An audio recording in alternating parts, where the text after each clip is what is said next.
অভিনেত্রী তানজিন তিশা, যাকে নিয়ে গেল কয়েকদিন ধরে রীতিমতো উত্তাল সামাজিক যোগাযোগ মাধ্যম।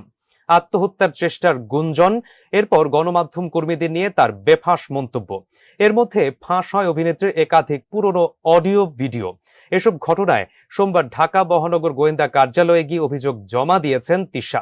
সেখানেও তার বক্তব্যে হতবাক গণমাধ্যম কর্মীরা। বিস্তারিত শাহাদাত রিফাতের প্রতিবেদনে। তোমার সাথে যদি ওর ঠিক হয় আমি ওকে ছেড়ে দিব, কিন্তু ওর তো আমাকে বলতে হবে যে তোমার সাথে ওর ঠিক হয়েছে। 9 মিনিটের এই অডিও রেকর্ড ফাঁসের পরই সোমবার বিকেলে ঢাকা মহানগর গোয়েন্দা কার্যালয়ে যান ছোট পর্দার অভিনেত্রী তানজিন তিশা। জানা যায় ডিবি প্রধান বরাবর লিখিত একটি অভিযোগ দেন তিনি।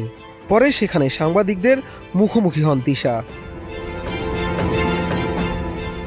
এ সময় তানজিন তিশা একটি বেসরকারি টেলিভিশনের সংবাদকর্মীর নাম উল্লেখ করে তার বিরুদ্ধে অভিযোগের তীর ছুঁড়েন।